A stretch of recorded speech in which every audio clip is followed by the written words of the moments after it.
It's the Force with Friends podcast, episode 5, and we are talking Ahsoka, episode 5. Welcome back to the Force with Friends podcast. I'm Will with the Padawan Pops channel, and this is my friend Kevin. And if you're new to the channel, we do a 30-minute episode each Friday, breaking down what's happening in Star Wars this week. So for the fall, we're talking a lot of Ahsoka. Kevin, what did you think about this week's episode? What was your score just right off the bat? Oh, I mean, it's got to be a 10, right?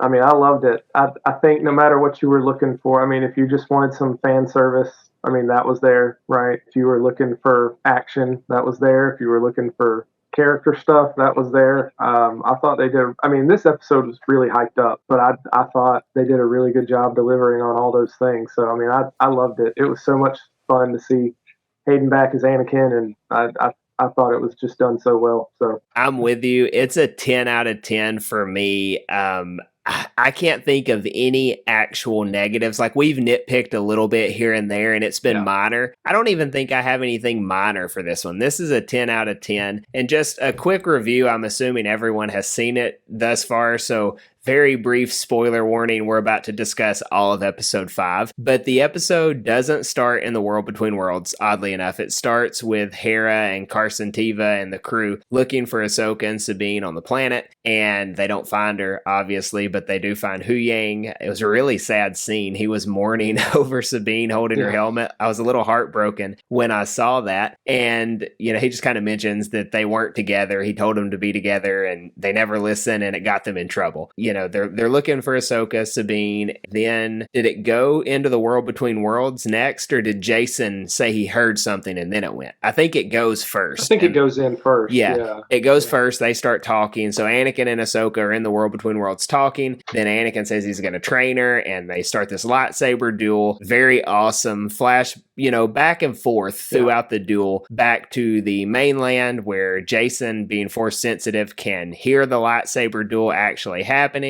Go back in, we get the flashbacks, we get more lightsaber duels, and that's where it really, the pacing picks up. We get a lot of Ahsoka's backstory. We get Anakin turning into Vader here and there. We go back to the mainland. We see that Princess Leia is stalling for them so they can keep looking for Ahsoka, and the hunt continues. Yeah. So eventually Ahsoka completes her training. They rescue her out of the water. She comes back into the water, comes back as Ahsoka the White after she sleeps it off for a day. And then and then she ends up going and talking to Purrgil, gets in the mouth of a Purrgil, and hyperspaces out to the galaxy. And you know, that's the abbreviated episode 5 as told by Will. So that was episode 5. What we're gonna actually do, though, is break this down into a few different topics. So we've already done the episode review because we don't want to spend too much time there, because I think the world between worlds and Anakin versus Ahsoka will be some pretty weighty stuff. So this is what we're moving through. Then we'll talk a little bit about Jacen Syndulla being force sensitive and what that means for Star Wars moving forward. And then we will do our episode 6 predictions, which I think this week will be just absolute shots in the dark. Like the last 2 weeks we had an idea. This week,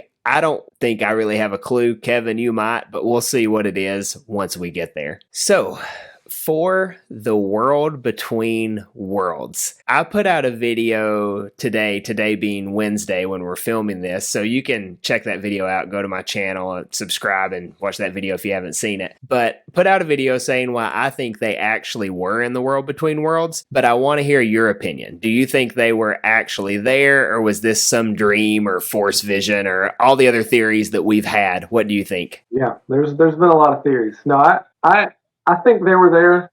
You know, part of me is like, would they really throw up all the visuals and all that just to say, well, it's not actually the world between worlds? Like, I like to think that it was set up that way with the expectation of people knowing that's where we are. And I think it's not, I think, what we were expecting, right? I mean, our experience so far with the world between worlds, which is so small, is Rebels, right? With all these little doorways and pathways. And so it wasn't that, right? And so you could look at it and be like, well, is this the same place? But I think in the past, Filoni's been kind of nebulous enough about it. You know, I remember him talking about it and saying, you know, he didn't even want to really deliver certainty that Ezra was even physically there, right? Like, he just wanted to leave that up. And so I think it's meant to be kind of this nebulous place that kind of exists but kind of doesn't at the same time, right? Like Right. it's kind of like the Force, right? It has so many different aspects to it that you can't just kind of pinpoint exactly what it is. So Yeah, it I think it's where they were. transcends. It's definitely not what I was expecting it to look like once they started going, but I mean, I think it makes sense and it fits in with the rest of the lore. So I'm in favor of that. It was World War One. Yeah, I mean they say it transcends space and time, right? Like that's kind of Sure. the go-to for it as far as canon is concerned. Yeah. I agree. I think it's the world between worlds.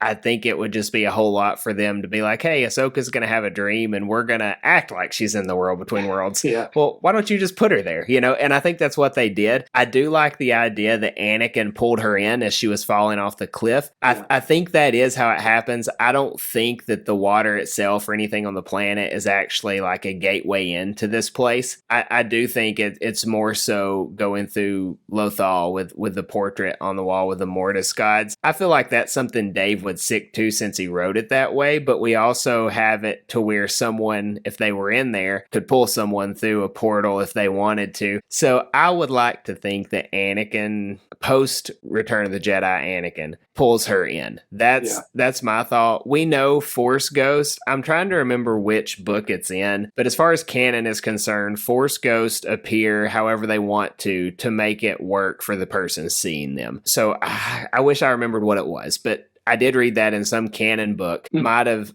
been the From a Certain Point of View book. I'm not sure. But either way, that's my thoughts on it. That Anakin is appearing this way because that was Ahsoka last seeing him. So he shows up looking like that with a cybernetic arm and from Revenge of the Sith, and he pulls her in and he lets her know like, "Hey, you lost." Like that makes me think he was in there already watching this scenario, and being the chosen one, he can probably go in the world between worlds like it's his back door. You know, he's a one with the Force. He can go in whenever he wants. If I were guessing, he technically is the Mortis god at this point, right? Like as far as Star Wars goes, he took care of the son, and the father's dead and the daughter's dead, and he's the chosen one. So he's kind of the one who's there now. So I think he could go in whenever he wants. That's my headcanon. Maybe they'll explain it more as we go forward, but I think it was the world between worlds, and I thought it was super cool. Yeah, no, I agree 100%. Yeah, I kind of think of him as like Force Anakin, right? Like, yeah, I don't know that it's like Anakin the individual the way he was when he was alive, but like, you know, the Force just kind of embodying. I mean, I think it's him, but at the same time, not him. If that makes any sense, right? It was really cool to see him looking the way he was, you know, basically when he was training Ahsoka with some different, you know, obviously this prosthetic arm and whatnot, but right. I'm with you on that. I wonder if it's almost like he's what he could have been had he stayed on Mortis. Like he's this great being that can control, or not control, but balance, right? Like balance both sides of the Force, and there's really nothing that could stop him as far as what he wanted to do, because that's what we see in that Mortis arc, that he can control the brother, he can control the sister or the son and daughter or whatever. And so I think maybe him being one of the Force is almost a manifestation of he is what the Force is, if that's what you're trying to get at, maybe. Yeah, like not necessarily all of the Force, right? But like in this place, whatever it is that's pulling her in and guiding her, it's him, but it's also, you know, it's obviously not physically him. It's who he is in the Force now, I guess. Right. And it's kind of cool.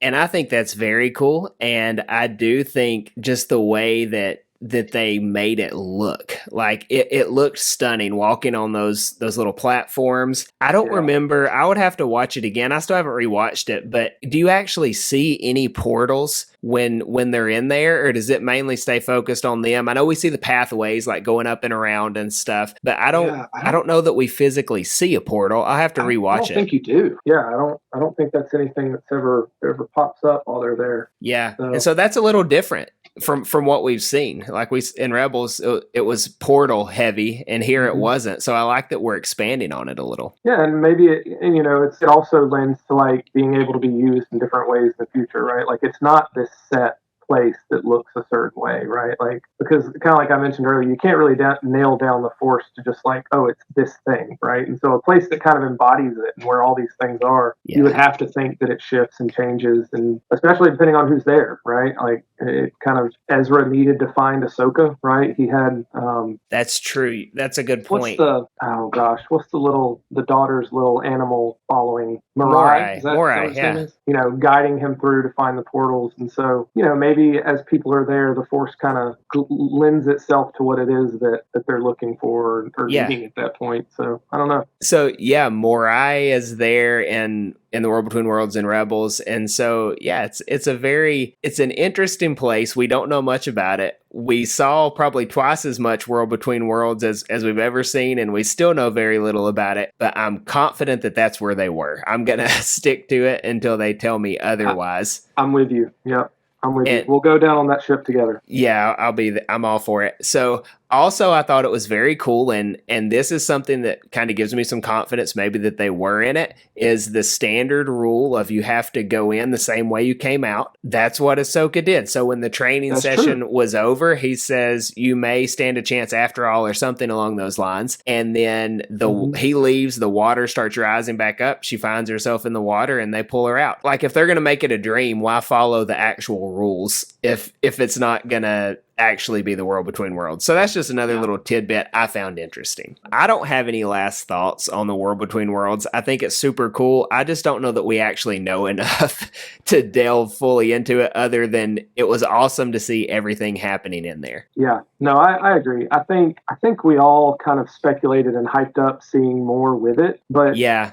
And this is where I kind of mentioned to you, like, this episode kind of changed the way I'm kind of looking at the show now, because we've speculated and tried to throw so many things out there, but this show has been so razor focused on telling a story, and it's stuck to it. And so I think they're avoiding all this extraneous stuff that's not necessary. That, sure, it would be cool, but like, I think they're really focused on telling her story and telling this story right now. And so going forward, my mind is kind of looking more towards a simpler presentation of all that, which I think has been great. I think it's really benefited from being so focused. So that's true. Like, when we were talking about this, and this is every Star Wars fan, unless you're just like a super boring person in life, I feel like. But we were going through all the possibilities, like, oh, they could see Luke, they could see Leia, they could see all kinds of things. The reports for that Mustafar fight. I mean, we were like, oh, we're going to look in all these portals. Well, we didn't see one portal the whole time, and I don't know a single fan that's mad. And if they are, they haven't found their ways to troll on my videos yet. So yeah,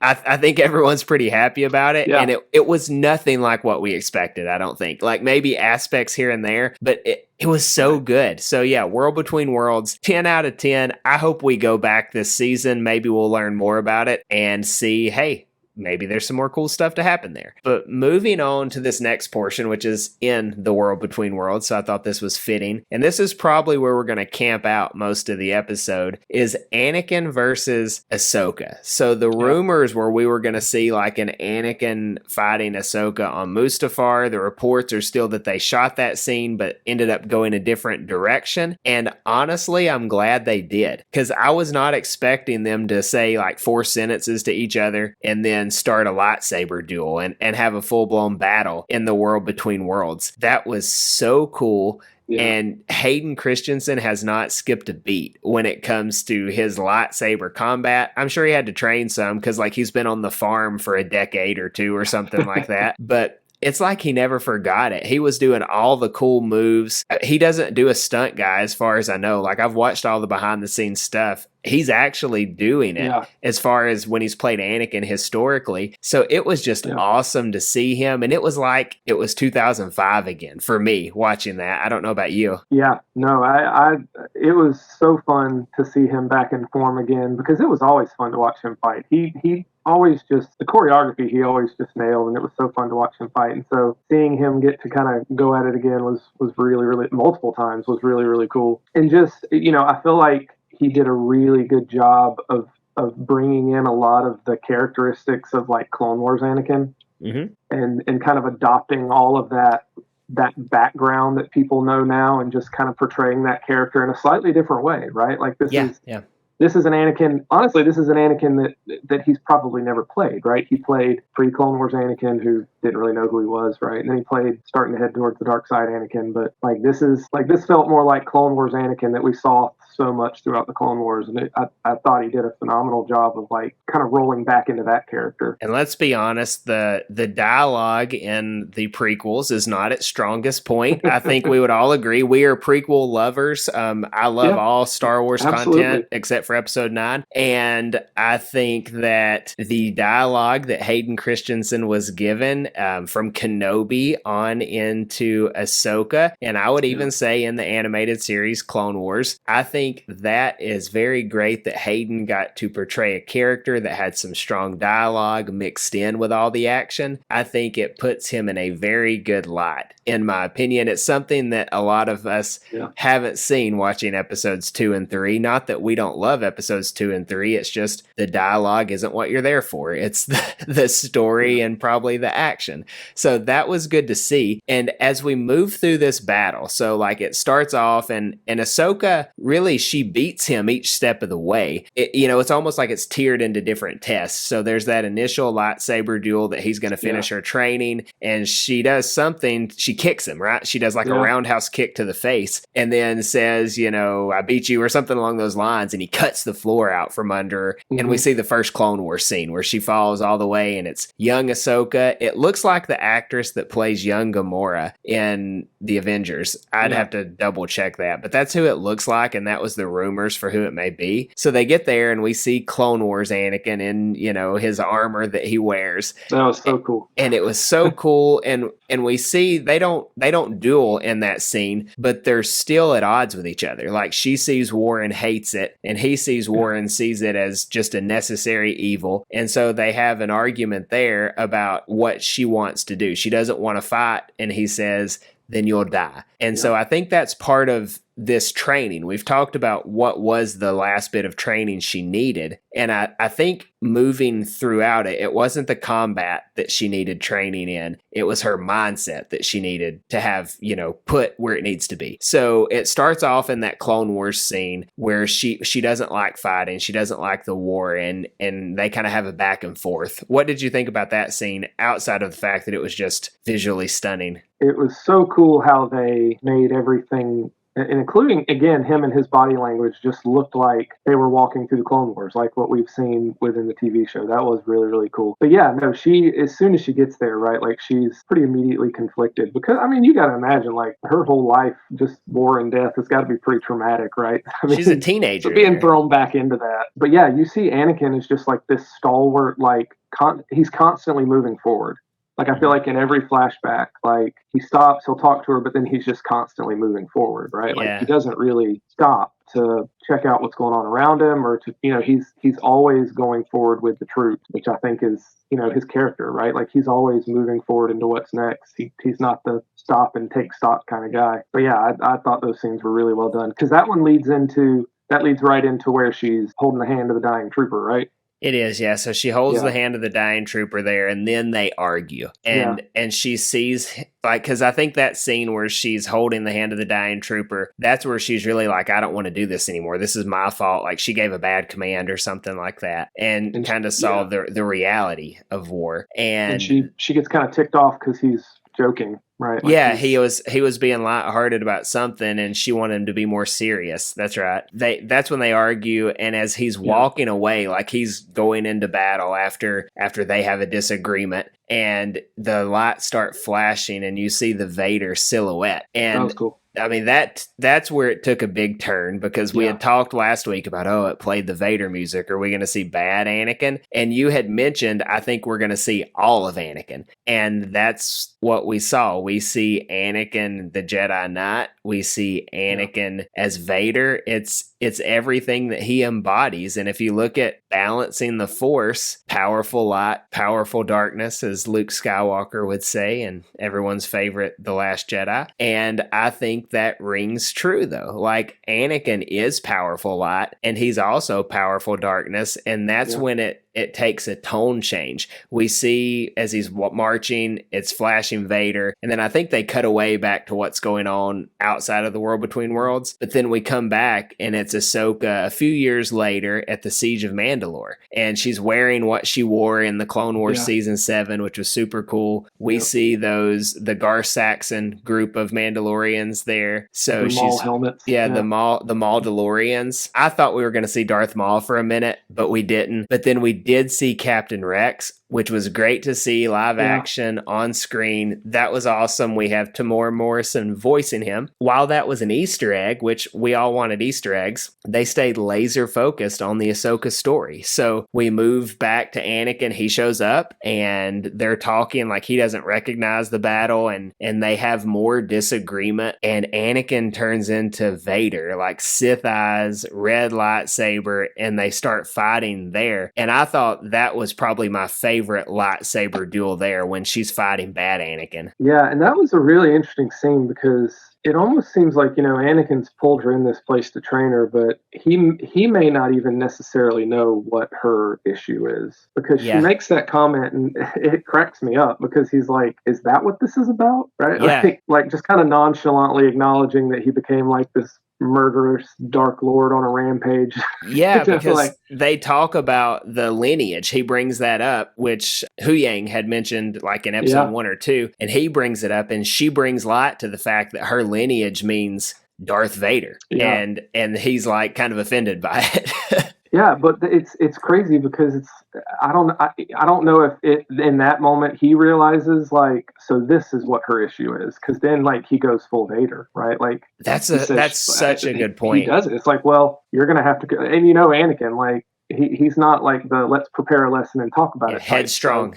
He's like, well, you're going to confront it then. Like, if this is what you're afraid of, then this is what I'm going to be, and you're going to have to deal with it. That's so good. I guarantee that's it. Like he sees that Vader's the issue, so he's like, I'm Vader. That's it. That's got to be it. I love it. Yeah. And so then that whole fight was so cool. And I loved it. So when he kicks her like back into the World Between Worlds, or she was already in it, but back to the launching point on that platform we started at. Yeah. And they're fighting again, and it gets like pretty intense. He's yellow-eyed, and we see the Vader silhouette again, which was pretty cool. But then she beats him, like she disarms him, and it's so similar to how Obi-Wan disarms him in that scene in Kenobi. So it wasn't, I don't think it was the exact move that Obi-Wan did, but the same thing. Anakin ends up without a saber, disarmed. So it's like, he's still getting beat almost in a similar manner. Yeah. But then what ends her training is when she says, I'm going to live, or I choose to live, or something like that, versus just surviving. She's living, which is what we had talked about earlier. And that's probably the big lesson he was trying to do, is change her entire mindset towards, you're not just task A, task B, task C, you're surviving, you're actually living. That's all I can think that the lesson may be. I'm sure we'll learn later, but that's kind of how it wraps up. Yeah, because you and I talked like, everything he trained her was like surviving, right? Like, and she did it well. I mean, like the amount of things that she had been through and survived, right? Mm-hmm. And so never really understanding what it meant. I mean, she never really learned what it was like to be a Jedi that wasn't, you're not fighting for your life. Right. And so I think never being able to get out of that survival mode, and finally figuring out how to move forward, I guess, kind of like you were saying. And I mentioned this to you, it sounds so cliche to be like living and not just surviving. But like with all the groundwork that's been laid for this character throughout the Clone Wars, and then everything that, like, it doesn't feel cliche. Like, this is something she needed to come to terms with. And I also really like, so towards the end of the battle, where her eyes kind of get they got a little yellow too. Yeah, she kind of hissed at him. Yeah, it's like she went right up to that point. Like, Anakin pushed her to that point of what she was afraid of, right? Like, she's afraid that she's going to be like him, because they're very alike, right? Like, they're both stubborn, they're both sarcastic, they're both hot-headed, they both rush into things. Yeah. You got to imagine her thinking that I'm like Anakin means I'm going to end up like Anakin. And so I like that she comes to that point where all that fear and anger towards him is really manifesting, and she's able to back away from it. And I like to think in my head, I don't know, right? Like, you don't know what's going on in a Yeah. character's head. I like to think in my head that gives her some of an understanding of what happened to Anakin, right? Like, Yeah. oh, this is what did it, right? It A was this depth fear and to it was it. this anger. It wasn't just that Anakin was awful, right? There's nothing wrong with being like Anakin, which she is. And so, and we'll talk about it later, but that's why I like the interaction at the end of the show, because she figures out a way to kind of continue being herself, which is like Anakin without that fear of what he became, which was, I thought that was a really cool way that they tied all that up. Yeah, Anakin just had a bad weekend in Coruscant. It's probably not the first one that's ever happened. It's just the only one that ended the Republic. You know, it's. I got a question for you, because Okay. I was thinking about this. Yeah. So Ahsoka chooses not to kill him, right? Because he's Yeah. Anakin, right? It's like her brother. Like, she can't kill Anakin. Mm-hmm. Do you think if Mace Windu had invested and treated Anakin with respect, and Anakin trusted him, he would have still lopped off his hand in that situation where he had Palpatine against the rope? Well, if we go by the World Between World rules, technically, okay, I'm not. Anakin was always destined to. So you're saying if everything was completely different, yeah, if things would were he different, have never fallen to the dark side? If he didn't have that anger and resentment towards him and the rest of the Jedi, do you think he still lops off Mace's hand because he thinks Palpatine's his only answer? Yeah, I mean, it's tough because Padme was his main motivation. So technically that issue would still be there, even if he didn't have that anger. Being as hot-headed as he is, do you think, oh, this is Padme, I've got to do, first instinct and maybe lop off his hand anyways? But I don't know. Like, it was obviously it's hypothetical. If it was Obi-Wan there, I don't think he would have done it. Yeah. But Mace Windu is the worst as far as character goes. He was written to be. That's I don't dislike him. He was written to be the one that pushes Anakin. Like, we see all these tragedies in the real world, and you think, well, what pushed him to that point? Mace Windu is one of the catalysts pushing Anakin to that point, right? Like, by the lack of trust and the condescension and things like that. So yeah, I mean, if he treated Anakin differently, he might have responded to a lot of those situations differently. But at the same time, with Padme being the motivating factor, would a lot have changed? I don't know. I was just curious because I think that's what prevents Ahsoka from killing him, right? Yeah. And you see it, same thing with Luke, right? Luke starts to go down that road, but he backs off, right? Because, well, he's like, this is my father, right? Like, Did you like that callback to Return of the Jedi where she says, I won't fight you? And he said, I've heard that before. That was great. Yeah. That was real good. I don't know if a lot of people picked up on that, but that was awesome. Yeah. All right. But no, so to me, it's kind of one of the lessons here is that, it's not Jedi stoicism and following the rules that keeps the dark side at bay, right? Like, it's compassion and love and kindness and caring about the right things within a person, and nobody did that for Anakin. So. Right.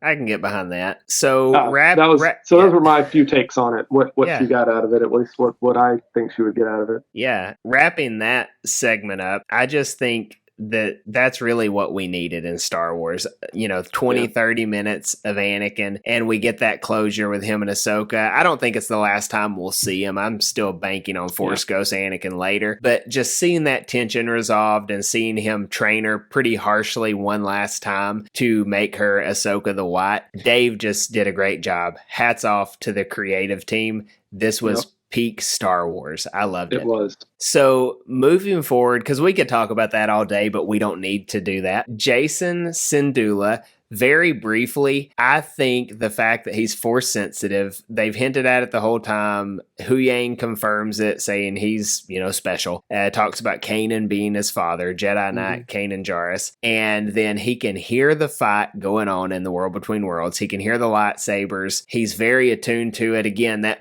also makes me believe it was the World Between Worlds because he's not hearing a dream. But he's hearing the lightsabers. There's so much potential of building around him going forward. I don't know where season 1's going. I don't know where the presumed season 2's going or this Mando movie that it's all going to conclude in. But man, that actor is young, and Jacen Syndulla is an interesting story. And I think if you really want to fix Star Wars, if it's even broken, if you want to course correct once this story's done, I think you focus on him, because I know in your opinion, and probably mine as well, Kanan embodies a Jedi better than any character they've ever written. There's Luke Skywalker, which you get some issues with him in the sequels, but it's not his fault. But then you have Kanan. He embodies the Jedi to a T, I think, especially in a world without the Council. So if you want to take that story and plug Jacen in there and see what he becomes coming from that lineage, I would watch every season, every episode, and I'd probably be happy with all of it. What do you think? Oh, for sure. No,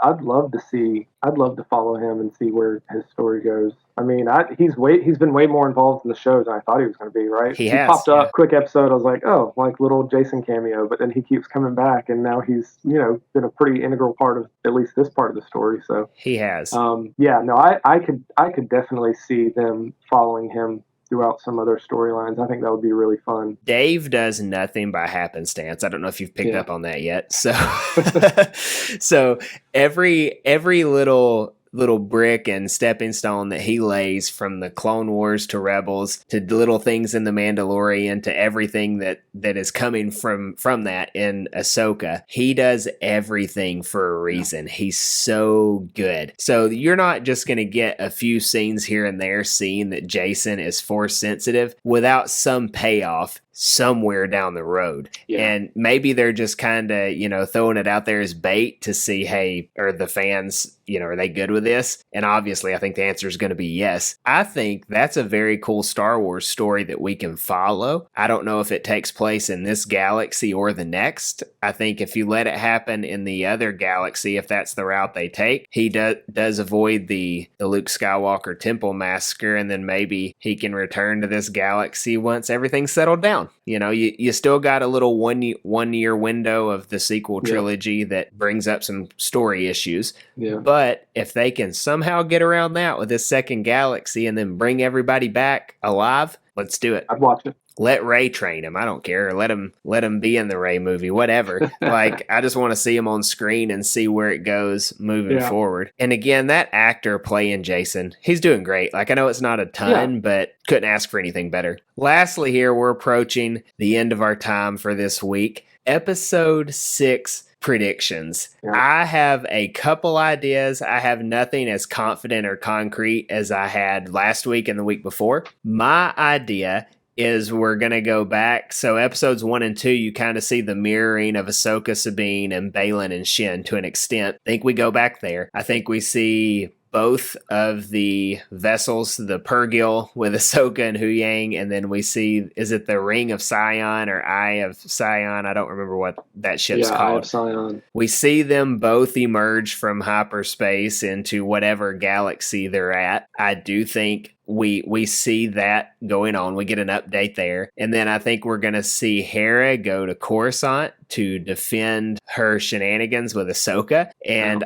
I think we may see a cameo there of Princess Leia. I think that would be, or Senator Leia Organa. Senator Organa. So I think we see her and Carson go and give an account of what's going on there. I don't think it will be a huge part of the episode time-wise, but I do think we get a little more traction that she's going to say, hey, he's back or whatever. And I'm sure they probably give her a hard time. That's kind of been the go-to so far. And then at the same time, I think maybe by the end of this episode, we also see Thrawn, because we know he's going to be on that ship through the trailer. That's the only trailer scene we don't have left, is him walking on that ship. So I think we see that at the end of this episode, and then maybe episode 7 and 8 is when he comes back and the New Republic's like, oh crap, he's back.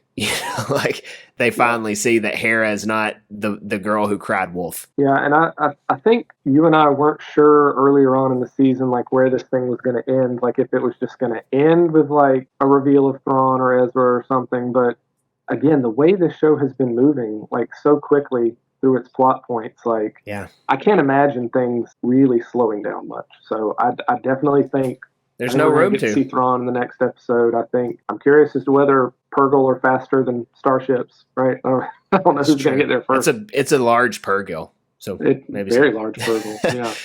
Yeah, which I love how we ended the episode. That was super fun. Yeah, Ahsoka's new, not because listen, that was, we didn't have anything to nitpick, but that would have been my nitpick if she just somehow knew that that's where the Purgle were going. So I love the fact that she's just like, I don't know, we'll find out. See, she said, I have no idea, right? Or something like that. And she looked at him and she said, no idea. Yeah, Huyang didn't like that answer at all. Yeah, he looks at her and his eyes got big. Yeah, so I love that we're seeing her back in her nature. Yeah, and that was a really good ending. But yeah, in terms of what's next, I think you're probably right with the Harris situation. I don't think we're just going to leave off with that. She's been too involved up to this point. That's how she moves. That's how she moves the story along. Like she's dealing with their drama, and Ahsoka's dealing with the meat of it. I don't know if we see Ezra next episode. I do think we're going to see him. I don't think it's going to be like an end of the season type thing. So you think we get him before episode 8? You talking Thrawn or Ezra? Ezra. Yeah. I'm torn on Ezra whether I don't we get think him he'll early. Be a cliffhanger. I think even if he appears in episode 8, I think it'll be a good chunk of episode 8 and not just we leave off with. Gotcha. With the discovery. We may differ there. I think he could be the cliffhanger, but I also think the ending of the series will be Ahsoka and Force Ghost Anakin. I think that's like the closing scene, similar to Kenobi. Yeah. So yeah, I would be cool if we saw Ezra in maybe 7 or at the end of 6. That would be very nice. I'm still holding out hope. I'm still predicting that we're going to see when they get over interact with some other group of people that are Force users. Yeah. I'm still really interested in like the connection between this other galaxy and the Night Sisters. And it makes me wonder if this other galaxy, the way they use the Force is more in line with the Night Sisters than the Jedi. Yeah, I think we probably get that as well, because something has to be happening for 3 episodes. So yeah, I like all that. Well, we'll see. Yeah, we will see. That's what they say. So thanks so much for watching today. If you've made it this far, please remember to hit the like button and subscribe for daily Star Wars content. We will watch episode 6 next Tuesday. We will do this again and we will have plenty to break down. So as always, may the Force be with you.